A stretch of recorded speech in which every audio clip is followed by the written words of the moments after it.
ဘလောက်တော်လောကကြီးကိုဘလောက်ပဲကြိုပြုနောက်ဆုံးတစ်ချိန်ကျတော့လောကကြီးကထွက်ပေးရမယ်ကောဘဝတစ်ခုမှာကြာရှိစွာရပ်တိုင်နေမှုမရှိဘူးထွက်ခွာပေးရတယ်အဲ့ဒီထွက်ခွာပေးရခြင်းဟာသိဆုံးရခြင်းပဲဖြစ်တယ်ပေါ့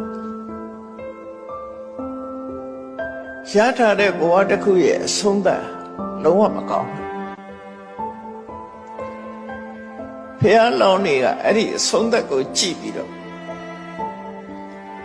အသိပညာရှိတဲ့ပုဂ္ဂိုလ်လောကကိုဆင်ញင်သုံးသပ်တယ်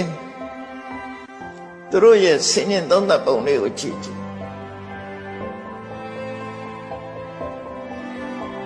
လောကကြီးဟာစိတ်ပြည့်စရာကောင်းလိုက်တာမွေးလာရပြီးတော့သိရတယ်လို့ဖြစ်ရသေးတယ်သိပြီးတော့လည်းနောက်တနေ့ပြောင်းရွှေ့ပြီးတော့ကိုယ်ရပြန်တယ်ကိုယ်ရပြီးတဲ့အခါတစ်ခါပြန်ပြီးတော့သိရပြန်တယ်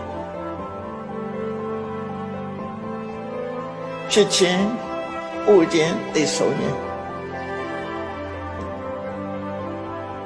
မွေးဖွားလာရတာလည်းအခက်ခဲမျိုးစုံပဲမွေးဖွားလာပြီးတဲ့နောက်ဟောဟာတဖြည်းဖြည်းရင့်လာပြီးတော့ဥမင်းလာခြင်းဟာလည်းပဲခက်ခဲတစ်ခုပဲဒါသိလို့မရတဲ့အရာတစ်ခုပဲဥမင်းပြီးတော့နောက်သိဆုံးသွားရခြင်းဆိုတာဟာလည်းပဲဒါသိလို့မရတဲ့အရာတစ်ခုပဲ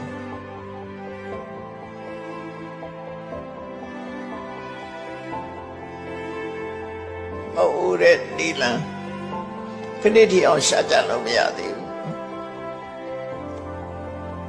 ကြိုးစားနေကြတော့မယ်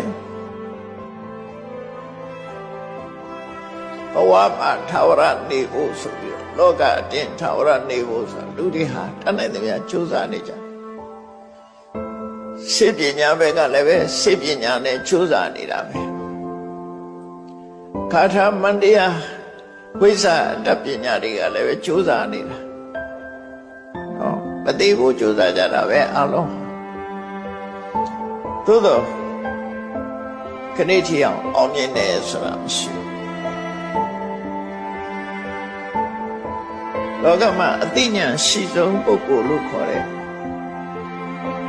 မြတ်ဗုဒ္ဓကတောင်းတိတိကျကျဖွင့်ထုတ်ပြီးတော့ပြောသွားတယ်နတ္ထိသာတတအမရဏံ